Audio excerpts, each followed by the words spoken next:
दोस्तों, इस वीडियो को देखने के बाद आप समझ जाओगे कि इंसान के विचारों में कितनी ताकत होती है, इंसान के विचार कितने पावरफुल होते हैं। इंसान जो सोचता है उसके आसपास की प्रकृति में वैसा ही चेंजेस आने लगता है। हमारे पुराणों में भी कहा गया है कि सदियों पहले इंसान मृत्यु का आह्वान करके अपने प्राण त्याग देता था। सोचने वाली बात यह है कि उसके लफ्ज़ों में, उसके विचारों में कितनी ताकत होगी।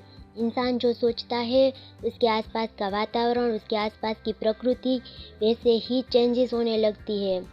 आप पॉजिटिव सोचें या नेगेटिव, पूरी कायनात आपके विचार को सही साबित करने में जुड़ जाती है।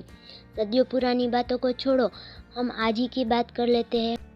एक डॉक्टर अपने पेशेंट की नकली सर्जरी करता है, नकली पाउडर मिलाकर गोलियां खिलाता है। उसके बावजूद भी वो पेशेंट ठीक हो जाता है, क्योंकि वो पेशेंट हॉस्पिटल में एंटर होते ही सोचने लगता है कि मैं यहाँ पर आया हूँ तो ठीक होकर ही जाऊँगा। ऐसा सोचने पर ही उसकी आधी बीमारी तो दूर हो जाती है। दोस्तों, यह तो जस्ट एग्जाम्पल था। हमारी ज़िंदगी और हमारा मौत तय कर सके इतनी ताकत रखते हैं हमारे विचार हमारी लाइफ में। यह शॉर्ट स्टोरी सुनने के बाद आप समझ जाओगे कि आपके एक नेगेटिव विचार से आपकी पूरी लाइफ चेंज हो सकती है। तो सुनिए ये स्टोरी, जिसमें 6-7 दोस्त थे जो आसपास के जंगल जैसे विस्तार में घूमने फिरने और पार्टी करने के लिए गए थे। उनमें से एक लड़का था जिसका नाम दीपू था। उसे अचानक ही कुछ काट लेता है, लेकिन उसे पता नहीं चलता कि उसे किसने काटा है। दोस्तों के उस ग्रुप में एक माधव नाम का लड़का था जिसे पता था कि दीपू को एक सांप ने काटा है, लेकिन फिर भी उसने दीपू को नहीं बोला, क्योंकि वो एक्सपेरिमेंट करना चाहता था कि सांप के काटने के बाद दीपू को कुछ होता भी है या नहीं। सब लोग मज़े से घूम फिर लिए, खाना खाकर सब लोग अपने अपने घर चले गए। माधव भी अपने घर चला जाता है इस बोझ के साथ कि दीपू को कहीं कुछ हो न जाए एक्सपेरिमेंट के चक्कर में। इस बात को कई दिन गुजर जाते हैं, 6-7 महीने गुजर जाते हैं।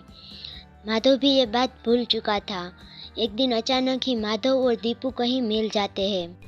बातों ही बातों में माधव दीपू से कहता है कि उस दिन जंगल वाली पार्टी में तुम्हें किसी ने कुछ काटा था, तुम्हें याद है? वो कुछ और नहीं बल्कि उस दिन तुम्हें किसी सांप ने काटा था। ये सुनते ही दीपू डर जाता है, उसके पसीने छूटने लगते हैं। वो घर जाकर भी चैन से नहीं बैठ पाता। उसका माइंड बस एक ही बात सोचता रहता है कि 6 महीने पहले एक सांप ने काटा था, तो आज तक में उसका कितना जहर फैल चुका होगा पूरी बॉडी में। यही सोचता रहता है वो पूरी रात। उसे पता नहीं था तो इन 7 महीनों में उसे कुछ नहीं हुआ, लेकिन जैसे ही उसे पता चला कि एक सांप ने काटा है तो एक ही दिन में उसका पूरा शरीर नीला पड़ गया। उसने जो कुछ भी सोचा उसका असर उसके पूरे बॉडी सर्कुलेशन में हो गया। दोस्तों, जब उसे पता चला तो उसने अपने माइंड पर इतना प्रेशर दिया कि सुबह होते ही उसकी डेथ हो गई। उसका पूरा शरीर नीला पड़ गया था। उसका दोस्त माधव, उसे अफसोस हुआ कि काश मैंने दीपू को ये बात ना बताई होती तो आज वो जिंदा होता। दोस्तों, आपकी सोच जो है वो आपकी मौत और आपकी ज़िंदगी भी तय कर सकती है। इसलिए आप हमेशा पॉजिटिव सोचें।